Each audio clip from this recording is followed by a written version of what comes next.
Right now, I'm barar kaje. Anini ang koro ka tepan gore je go ba Mayom County baka Bernard Vice ya baka balat tin dialo konan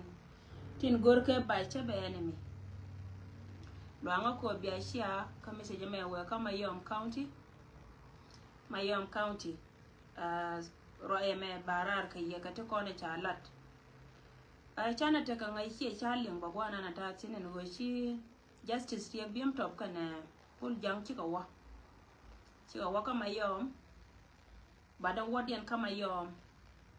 kana na ngayen tama taro itu dana no gojen waka kama Mayom rok male nyana right ne du kana ngai wadian kama Mayom chere kami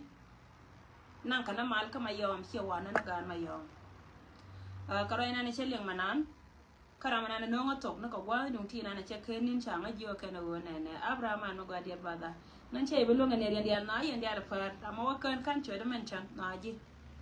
mal ma galon woodway dargu male shine ka mal dia bada male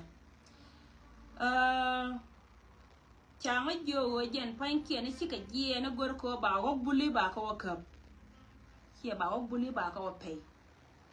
kan bulta wa pay ta me kan bulle ko ne ya ne ken na tin ci kula giyen ala go kan wa ne ken wa ka chola ken mi kan pay ka to hier ka bulu ken ajana kwala jone ye waka tara ne lem kila jen message ma be ka ngara ko ci gad bulu jangai min ko be na ngara janen ci ne do konen chal ka ji doar te ko ne hiya wotin yen gad bulu ci ka te ka compelen ka ku medien ko ku me nana te ka South Sudan hiya ku me 60 hiya ku me dan kon 64 ku me jani janga ya ku me de Here kume dan kon 19 di alan kon chingre we ka jino ba Sudan tila 64 til kon to we ko go kon cha right dan chie te dan men gor kon ne chi ka ko content but mi ti jang nyot alar kene no akene bi kume ba respond roi na ni cha alar jenen chi kana lar wo na na ni cha na ne nei dor mi chal ka biem nom kana me na ne me ko ne ga ka bul Antame jin kuma min chalke kuma South Sudan go na respond magwa awachi ka teka complain kareo chalara wo gurmi chalke puljang awai ka division 4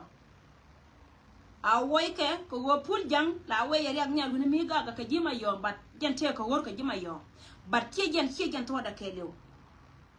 ke gen to da keleo sikana nyoka melar kene en wo ken pankien ba ri bim top ba we gwana na tetimba ala gabana do armu charka Unity State de yara de yene no cha hiyo de mention mana ram de no ram te kelis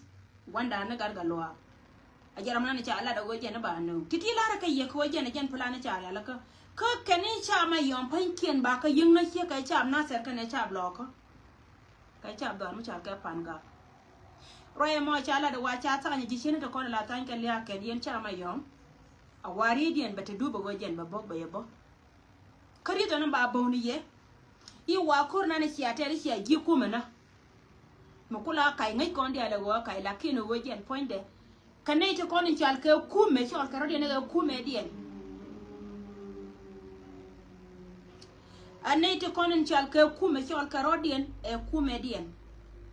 ko wo chi chap jane chi ka liu ka mangai ka tare ken gi kume lokane wo bine ken la ro ne ne ine mete kume te ka tin ko ne mete kume South Sudan min te wurmi chal ke tut ka ga lo ke ngwen min twil te ke tetin ko gora me ci gad buli ci ka barar ci nga pan chane nen ka social media ci kan ci amone ci kana kamrar mu gorje wode respond immediately me ci aka na kan ga te ko ne cha wang te bol ka ci ka joti ba wa cha ma jang ci gad buli ci aka no ken cha use ne justice second ci ka request ngai kon di ala kon di ala continent ka war ka ne di ala kon lim ka tunen to good chicken ka jo kon ne ko to kon chana nakaka ba an gorne justice here gorne chi angone wo be ngot be ka ben be ka involve so ne te kon chal ka ji ko me South Sudan chu ka bet ko ka na ka ni jo me chi ji jo no ko loy wa da ne cha jo ke nati according to way na way ka ne je jam me chi jo ko jien chi ko wa da ne cha jo ke nati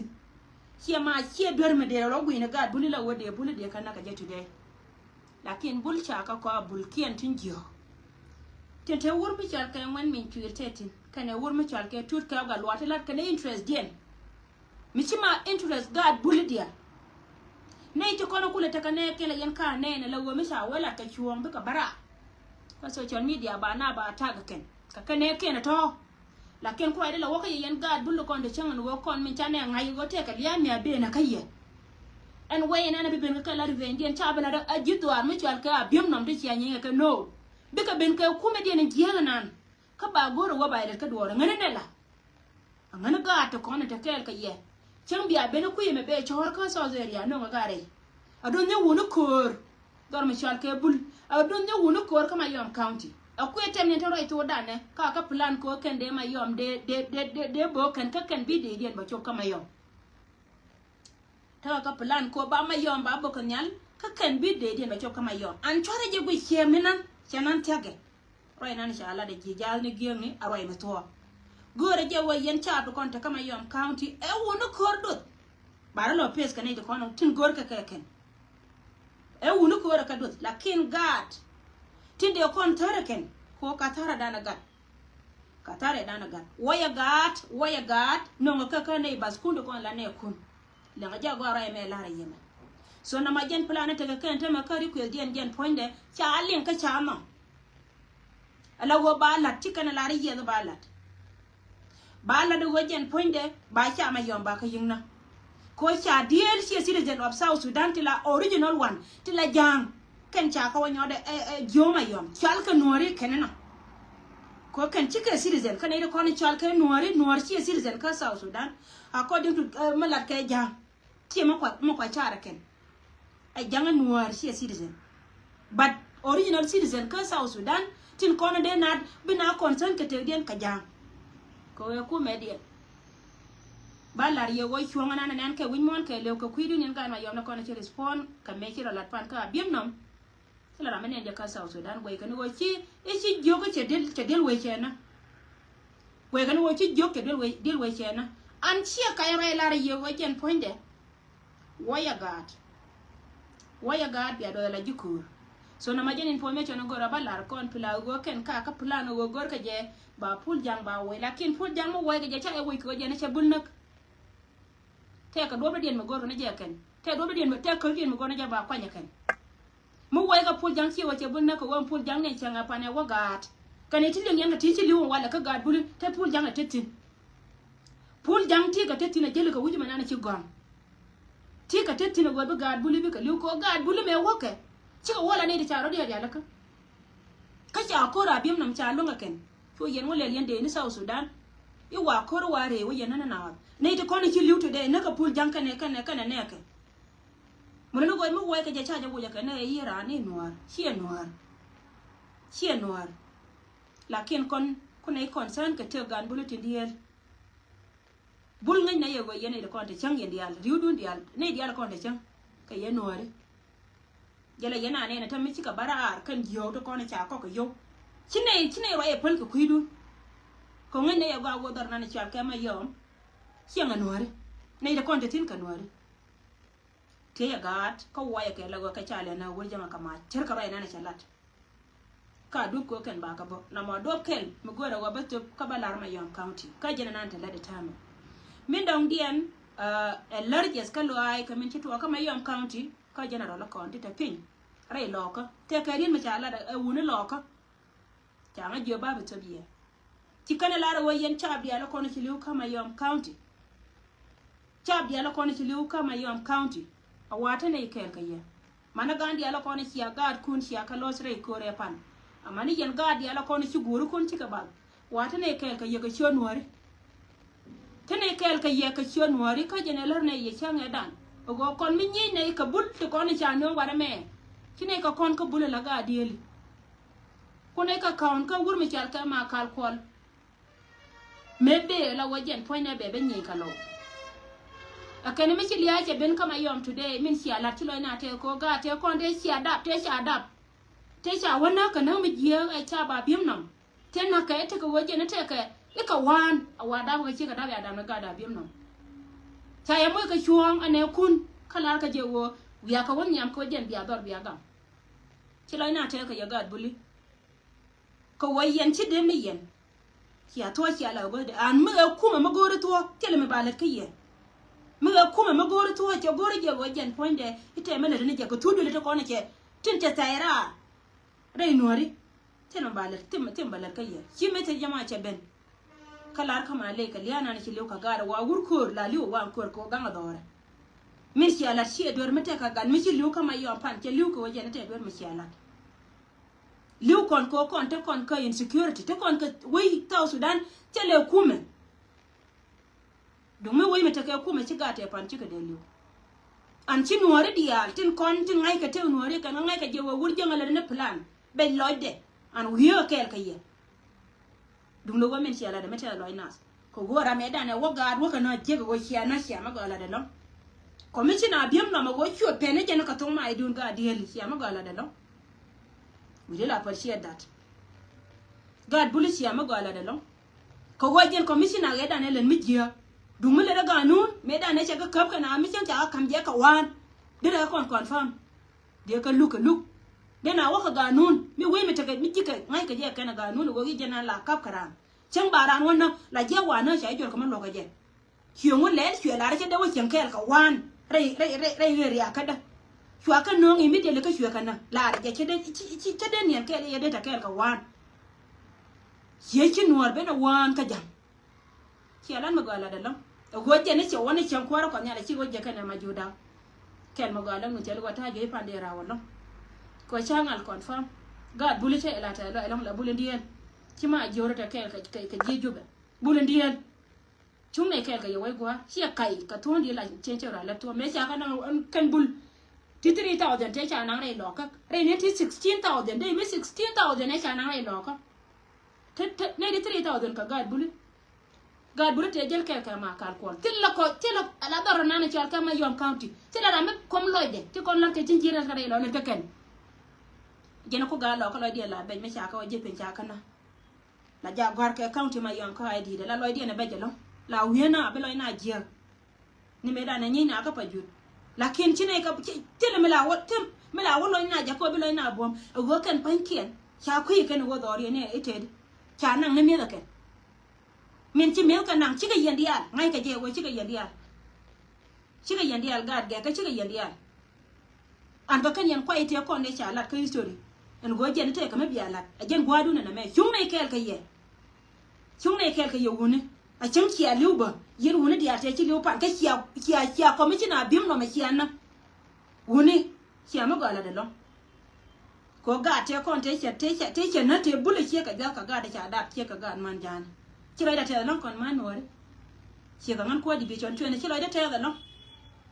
jana la ci aro ngani man woni ci ne ko ay de cha ko wori la ne jetin ka ke mi te ko ma cha la mo ka la nang ne mo mi dit an ba ko da le te de du min balar ya ga wo way gad te gad bwana ta ga ta ka tin ka mai ben be kan pul jang de ne ci buja gam pul jang na wade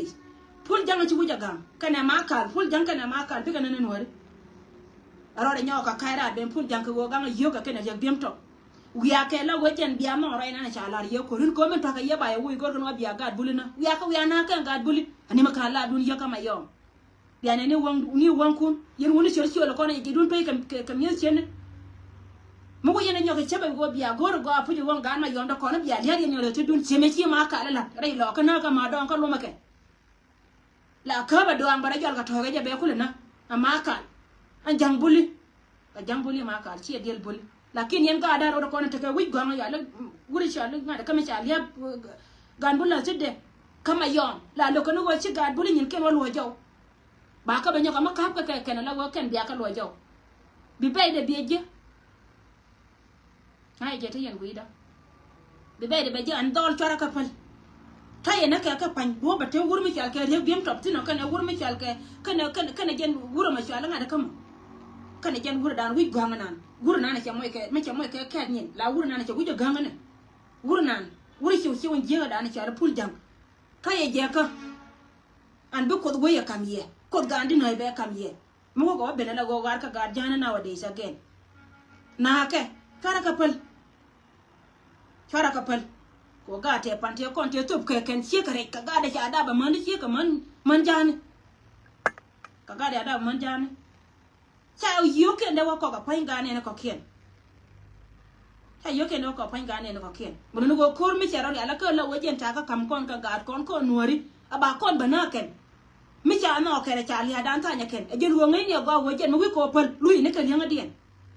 ci ka kan ci ka nuori cha chu no ko na ken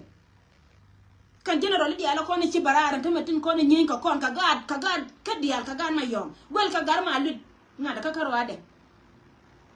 mi cha la salama alwe de jeno gol ke gol ka salama alwe karo ade ka general buli ti de do nore de le ka duora ken ka gad buli tin ta dab ka bul kama yom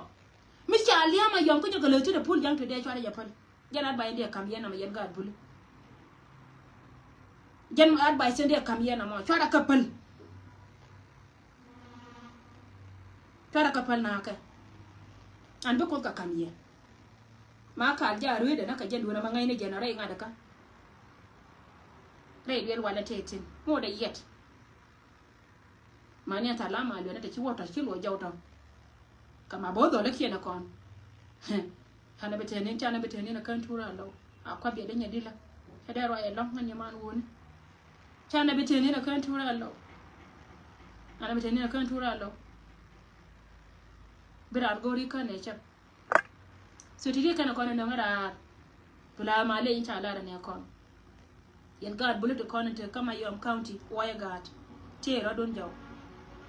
te gad jaw gor kene go ba ma yom ba bokan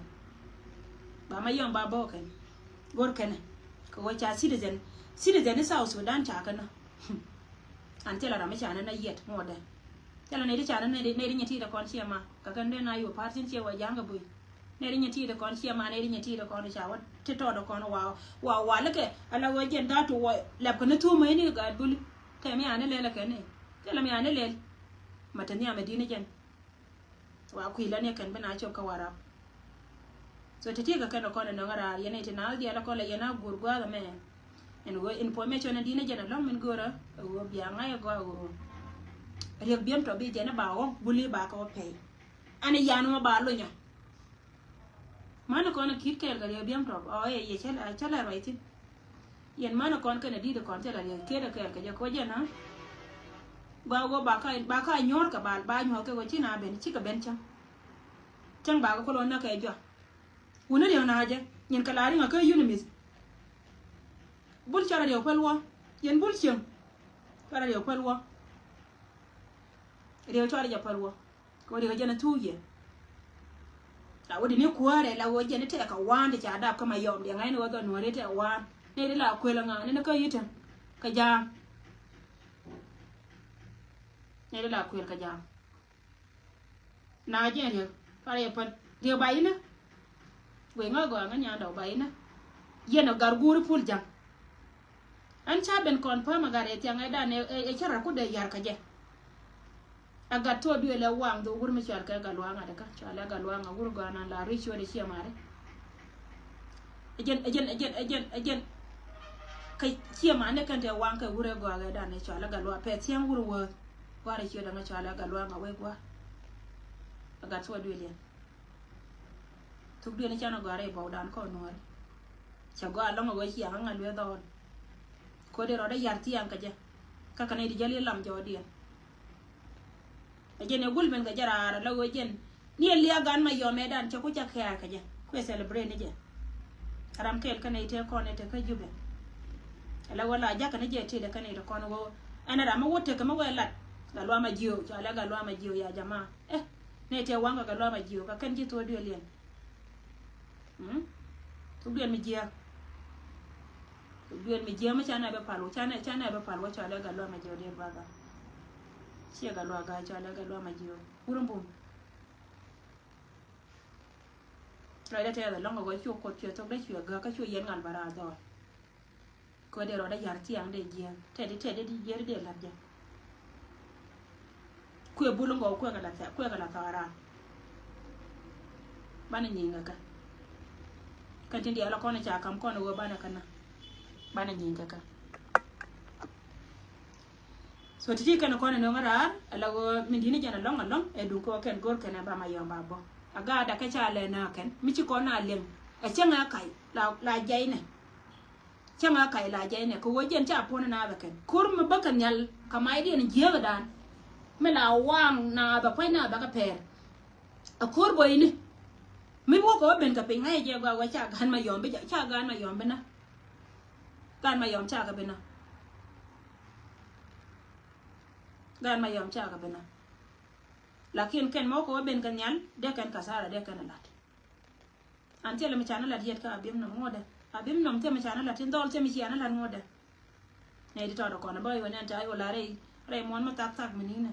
wa ba ko dun te da belum ku yene mi jia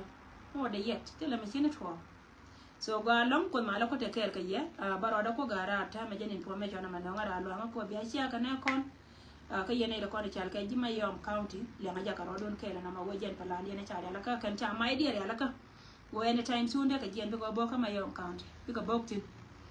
I wa cha cha bi cha ka na kwa la ku yin jima yom mi ki ka cha na ana thank you so much banaji